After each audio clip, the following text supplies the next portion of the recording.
Good morning. I'm here today with Vanesa Tossenberger, Vice President of Fundación Cethus.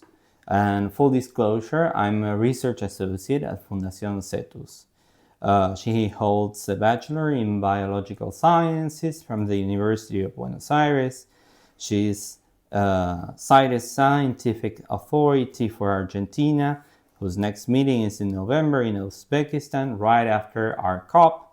And she's the Convention of Migratory Species Conference of Parties appointed counselor for aquatic mammals, whose next meeting is in March in Campo Grande, Brazil.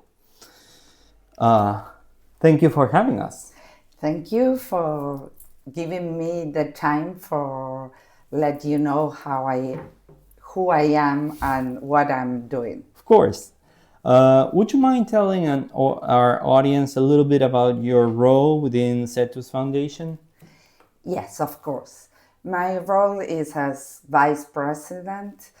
It's not only carrying on research, it's to work with others researchers and to develop different projects and for different studies, and even though to work on policy issues in several conventions like CITES, CMS, CBD, IWC, etc. I'm more involved in CMS and in CITES as well as in IWC. So what I do is trying to get the parties to make a good it's good thoughts and good interventions during the meetings. Yeah, well, quite a role, a lot of work. You've been now an observer for decades on marine mammals in the coast of Buenos Aires province, the coast of Patagonia, and Antarctica. Have you noticed any changes in marine mammal distribution or behavior that could be attributed to climate change? Well, yes, to be honest, one of the years that I'm carrying on, one of the studies that I'm carrying on in Santa Cruz province is about Commerson's dolphin. And 1 year we thought, that was 2 years ago, that we didn't found any pups during the breeding season. So that means that something was going on.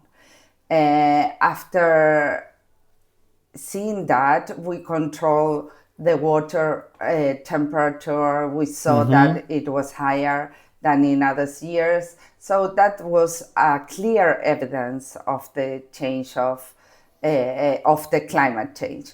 On the other hand, I have to say that you see every single year that there are differences in where the animals are moving. We can think that this is because the prey are moving too.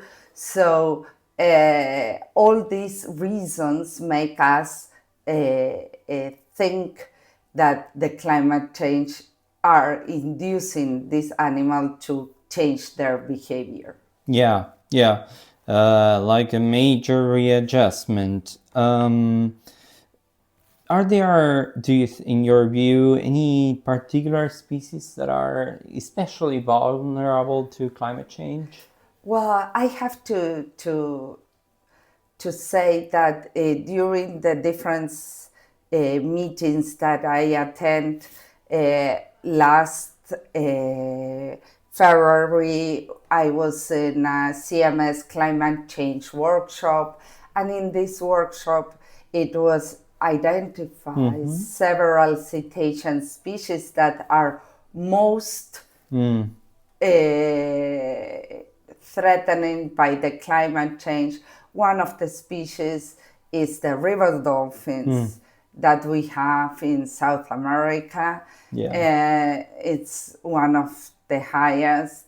The others are the big whales that more and more we are finding big whales, stranded big whales in different areas.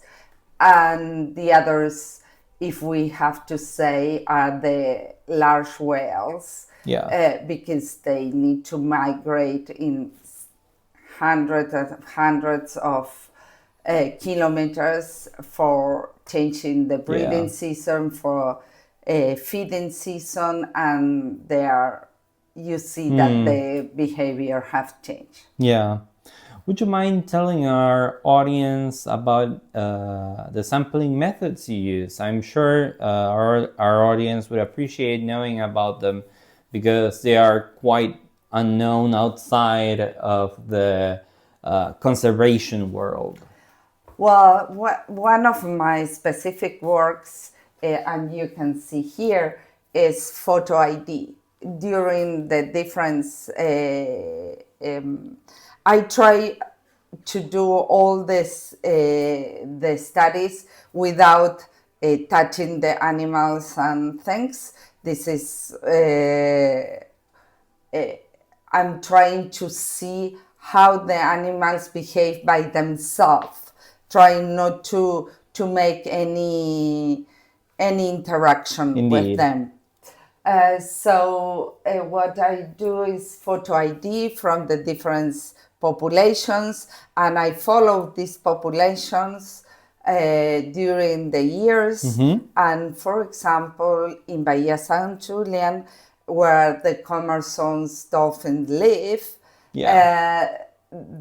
it was amazing to find out that the age rate is much longer than the one that it was written in the books, because we had an average of 22, 23 years, and I have more than 5 animals that have more than 30 years. Well, that's amazing. That's good.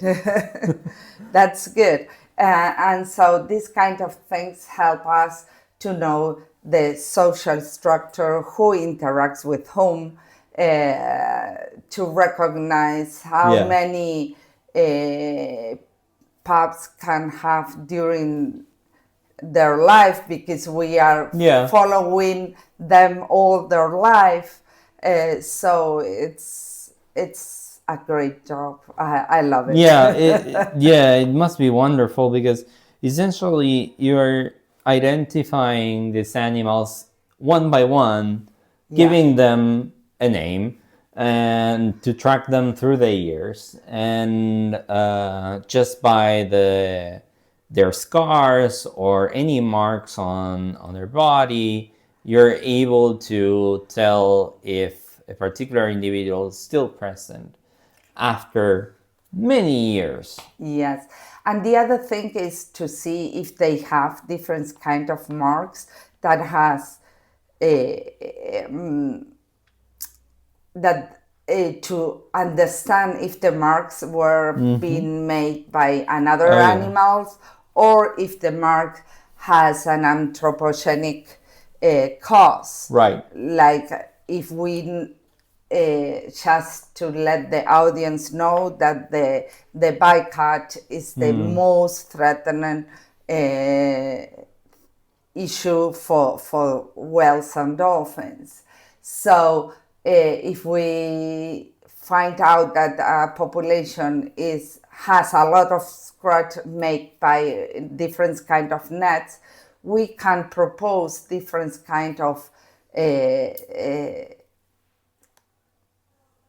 suggestion, or propose to change a different art of fishing gear, fishing gears, and all that will help for the conservation of the animals.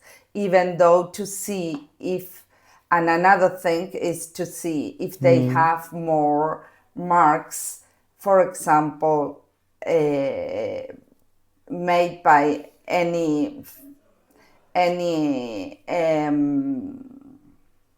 virus or skin problems that the animals are facing. All that, following the photographs, we can discover all this. Photo identification is definitely a detailed history of each animal in the end. Yeah. And last but not least, does Fundación Cethus have any extension, education work, and communication efforts? Yes, of course.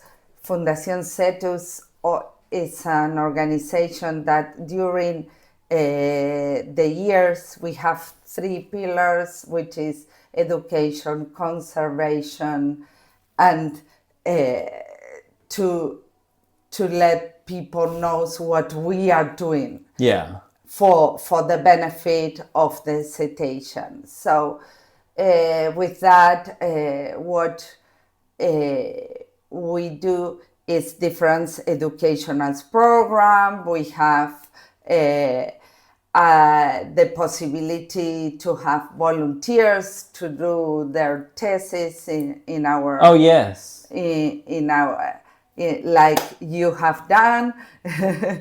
Yes, I started. And you are doing now as a researcher. A fellow researcher. Just for context, I started as volunteer. I didn't do my undergrad thesis here, but I started as volunteer during my master's program in 2018. So it's been a long story, and now I continue to do research here. So these kind of things, always Fundación Cethus open the possibility when we can to do. If it's conservation for us, it's perfect. Yes, absolutely. Well, we'll make sure to share your Instagram, LinkedIn, and other social media in this video and in the captions. And well, thank you so much for having us. No, thank you. Thank you for taking the time.